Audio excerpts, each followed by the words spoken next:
Abay, uuwi ka na lang. Sabi mo, pinapatang init ang ulo mo. Paano hindi init ang ulo ko, ha? Problema na nga si trabaho. Pagdating ko pa dito sa bahay, problema pa rin ang sasalubong mo sa akin. Bakit ikaw lang ba apektado? Anong gusto mong balita ko sa'yo maganda? Bakit meron ba? Simula na mag-strike sa pabrika na, wala ka nang binigay sa akin kundi puro konsumisyon. Saan ka na naman pupunta? Kahanap ng mapapalamig na ulo ko.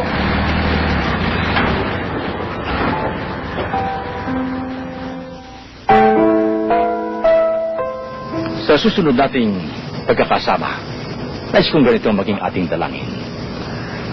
Panginoon, tulungan mong tuklasin ko ang aking daigdig at kapaligiran at makilala ko ang mga taong sa akin ay nakapaligid. Amen. Sa Ebanghelyo ayon kay San Juan, Kabanatang 10, Talatang 10, ang wika ng ating Panginoon, ako'y naparito upang ang aking mga tupa ay magkaroon ng buhay at ang buhay na kasiyasiya. Marami pa tayong mga bagay na dapat tuklasin tungkol sa ating Panginoon. Hello, honey. Hello. Magkapi ka Thank you. Dahil akong good news sa'yo. Dumating na si Mang Ando, yung tubero.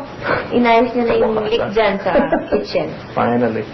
Oh, mukhang pagod na pagod ka. Tsaka, magpalit ka muna kaya nitong polo shirt mo. Ano lang. Pagkatapos ng kape mo, matitikman mo na ang chicken na yan ang niluto. Hindi pa naman ako ganun pagutom eh. Enzo, huli na rin kami na nanghalian kanina sa opisina eh.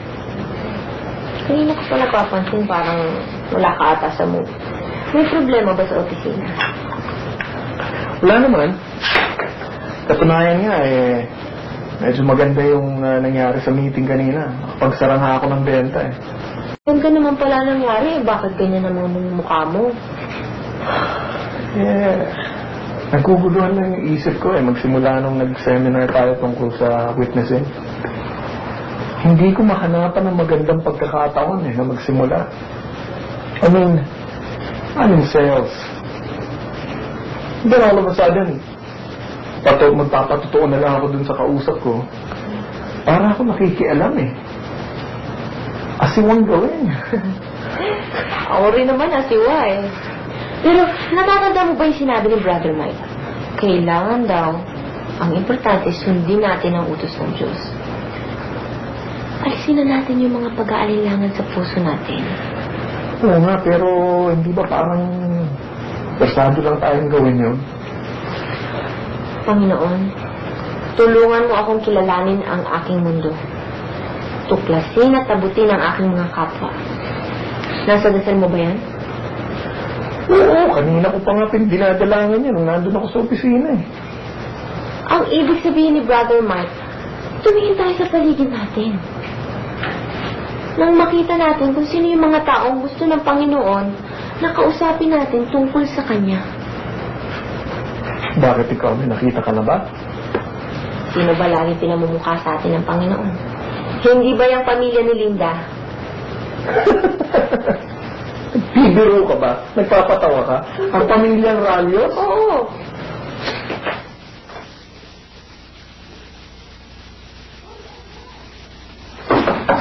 Uy, Esther! Linda, para sa inyo. Naku, ang bango-bango naman nito. Salamat, ha?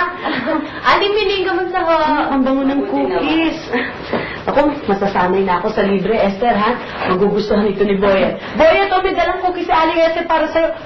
Doon ka nga muna maglaro sa kwarto mo. Sige na, ligpitin mo yung mga laruan mo, ha? Dahan na ba yan, sir mo, Linda? Oo, yan na. Uy, mamili ka na dyan. At naku, bibigyan kita ng malaking discount. Imbitahan sana kita sa kantata namin sa church eh, sa linggo. Baka naman wala kang ginagawa. Pwede kaya?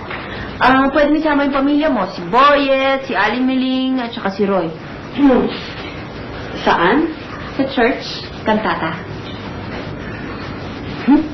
Biglang-bigla naman yata yan. Tagal-tagal na nating magkapit-bahay pero ngayon mo lang ako niyaya sa church ninyo. Ay, hindi ako pwede. Basta kami ni Boyet dito na lamang. Kung gusto ninyo ni Roy na sumama, kayo na lang dalawa. Esther, meron bang isinusumbong si Roy sa asawa mo? Wala naman akong naaalala ganun. Mamaya kung ano-ano sinusumbong niya sa inyo, kaya biglang-bigla gusto niyo kaming hatakin sa simbahan ninyo. Gusto niyo kaming magpakabanal. Kahit naman wala kayong problema ni Roy bakit naman kailangan sumama kayo doon? Alin nili, iniimbitahan ko lang ho kayo sa kantata. O syempre, magandang gimmick yan, hindi ba? Hindi naman ako gumigimik eh. Magandang rason nga yung kantata para engganyo ninyo kami ni Roy. Hindi ko kayo pinipilit. Baka yung dalang cookies, baka yun ang kapalit dun sa pagsama ninyo ni Roy sa kanilang simbahan. Yun nga ba, Esther? Napaka-unfair naman ng nanay mo. Talagang para sa inyo yung cookies na yan. Ako, kung yun nga ang dahilan, iuwi mo na ito. Linda, hindi ganoon. Didiretsahin na kita, Esther. Hindi kami pwedeng pumunta ni Roy sa church ninyo, dun sa simbahan na sinasabi mo. Kaya pwede ba? I'm sorry na lang. Basta, huwag kang papasok doon. Sinasabi ko na sabi. Yung pakukis-kukis na yan, merong motibo yan Ayaw namin sa relihiyon yun. Hindi mo ito relihiyon. Kahit ano pang sabihin mo, ako'y naguguluhan sa mga doktrina ninyo. Dati naman magulo ito Alam mo, meron na kaming kinamulatang paniniwala, ha? At huwag nang ginugulo itong pamilya namin. Bakit to dati pa naman magulo itong bahay ninyo Sino naman yung magkakagalang umuwi dito ang gulo-gulo? Pwede ba, Esther, umalis ka na nga lang dito? Sinuwi mo na ito, ibigay mo na lang sa iba, mas marami pa mga ngailangan nito.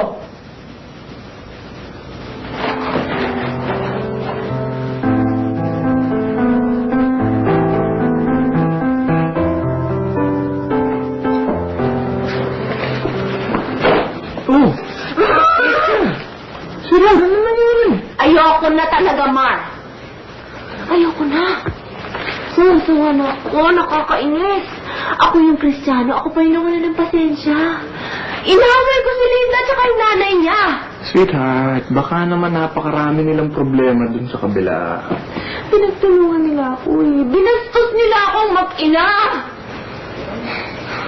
Nagdasal ka ba bago ka pumunta doon? Nagdasal ako nung ginagawa ko yung cookies. Nagdasal ako bago ako pumunta sa bahay nila. Nagdasal ako bago ako kumatok. Nagdasal ako habang inaas ko silang sumama sa atin doon sa kantata. Pero bakit silang sininaban? Hindi mo na sila maawat. Ayoko na talaga. Ayoko na sumama dyan sa seminar na yan. Ano pa? Magkakasala lang ako Pinabayaan ko mangyari yon. Ayoko na. Hindi ko yata kaya yung sinasabi ni Brother Mike la kanila Namamahalin ko si Linda at saka yung nanay niya. Hindi ko na sila maabot. Ayoko na!